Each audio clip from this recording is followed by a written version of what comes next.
Hello and welcome to Miss Hannah Loves Grammar. In this video we'll be concentrating on Stave 3 of A Christmas Carol by Charles Dickens, the second of the three spirits. So, let's kick off. We meet the ghost of Christmas present. He arrives surrounded by festive food and holding a torch of fire, alongside wearing a very suave green cloak with a fur rim. He embodies empathy, charity, and fully fledged the Christmas spirit. His build is often very round in film or theatre productions, and it's interesting to note that in our descriptions of him, he loves life and he's full of joy. Now, the ghost of Christmas present takes Scrooge to see Christmas preparations across London, and Scrooge sees many poor people taking their meat, their goose or their other meats that they've chosen, to the bakers because they don't have an open fire big enough to cook the meat at home. It's a nice hint at poverty. The ghost of Christmas present then takes Scrooge to see Christmas preparations at the Cratchit household. The family enjoy their very meagre meal and raise a toast to Scrooge, or at least Bob Cratchit does. Mrs. Cratchit is told to hold her tongue, actually, because she makes it clear that she does not respect Scrooge. It seems almost ironic that this family have very little, yet are full of so much joy, yet Scrooge has so much and is so full of bitterness and unhappiness.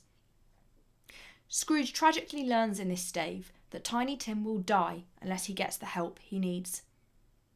The ghost then makes Scrooge see how others enjoy Christmas. Some of these others he meets include his nephew, Fred, alongside Fred's family and friends. These family and friends are talking about Scrooge, and they believe Scrooge is the only person who suffers by him choosing to be so mean-spirited. As the night ends, the ghost then shows Scrooge two children. They are symbolic. The girl is called Want, and the boy is called Ignorance. The ghost says they are a product of what society has produced, and warns that Scrooge should be concerned about both of them, but most worried by ignorance. The ghost believes both are bad, but to him the idea that Scrooge should be doing something to help the poor has been accentuated again and again through all the spirit has shown Scrooge. It's fair to say that at the start of this stave there are suspicions that Scrooge has not really decided to make a substantial change to his life, but by the end of this stave he is truly terrified. He knows he has to act. So what does Dickens accentuate in this stave through language? The first thematic point we need to draw out is the need for change within Scrooge.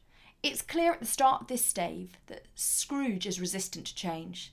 He is overcome with a violent fit of trembling when the bell strikes 1. It's as if he can't face any more of what the ghosts have to tell him. But I wonder if Scrooge is claiming he has changed to speed up the process with the ghost because he just doesn't want to face any more. Within this stave, we also hear from Fred, his nephew, who says his uncle's offences carry their own punishment. This is proof that Uncle Scrooge needs to change. This is the stave where we meet the Cratchits at home. They symbolise life for the poor. They have a meagre meal that is eked out, suggesting that there's not enough to feed everyone. Yet they have a sense of solidarity and family spirit. When the tiny little Christmas pudding comes out, they're full of joy at it. Bob still toasts his boss, Scrooge, and he calls him the founder of the feast. Mrs. Cratchit, though, does not agree, and this whole moment is ironic. There is not very much of a feast for this big family, and it's very clear that Scrooge is nothing of the sort when it comes to the founder of a feast. The irony of this happy but very poor family celebrating the miser draws attention to all that's unequal in society. The Cratchit's son, Tiny Tim, is an important symbol for us in this stave and across the novel. His father makes a speech, and part of his speech is said in a tremulous voice. when he claims that Tiny Tim was growing strong and hearty. The fact that the narrator refers to Bob Cratchit's voice becoming tremulous suggests that he's uncertain, that in reality his son really is growing stronger and hearty. But part of the Christmas spirit here is seeing the good things and being optimistic. It's important for us to also realise that the description of Tiny Tim, concentrating mainly on his physical disability, is something that's almost at odds with us in the 21st century. We hate to label people like this. He's described with his iron frame and his little crutch. He represents a symbol of Victorian poverty, and we definitely get the impression that he's stuck. His father can just about provide for the family, let alone his complex medical needs that require money in a time before the NHS. Another pivotal moment regarding Tiny Tim is when the Ghost of Christmas Present quotes back Scrooge to himself. These are words that are echoed from Stave 1.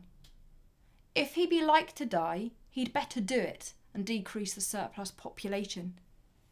Dickens is questioning society and those who side with Scrooge from Stave 1, that the poor deserve what happened to them and it's no one else's social responsibility to help. It hurts Scrooge to hear these words, and it affects him in a much more genuine way than we've experienced up till this point in the novel. The final encounter that Scrooge has with the two children, want and ignorance, scare him. They look more like devils than angels because of their ragged looks. Ignorance needs education. Dickens pushes his beliefs here that education should be available as the only way, really, to help people out of poverty. When we talk about social mobility today, we're talking about people doing better for themselves, getting a better job, better pay, avoiding a life of crime. Perhaps his point hinges on the fact that both want and ignorance are left behind because they are poor. But the pointed remark that the Ghost of Christmas Present says when he highlights ignorance is the one that Scrooge should be most aware of, draws attention to the fact that's at odds with us as readers. We might think want was the most important thing. Want is about not having enough for day-to-day life, not enough food, not a safe place to live. But Dickens is making a point that's overarching and huge here, that without knowledge, if you remain ignorant and not educated, you can never progress from the immediate poverty that you're in. This is not just a little story about Christmas. Dickens is making political statements. More than anything, it's important for us to realise this contextual piece of knowledge that Scrooge was very aware of very little but his own importance. Yet the author of this work, Charles Dickens, was always aware of social responsibility. And in fact, he supported a group of schools called the Ragged Schools and got many of his wealthy friends to support them, giving poorer children a better start and an education. Dickens is making some pointed comments to allow readers that are like Scrooge to realise the error of their ways. So what should our takeaways from Stave 3 be? The Ghost of Christmas Present represents charity, empathy, and the goodwill that we should associate with Christmas.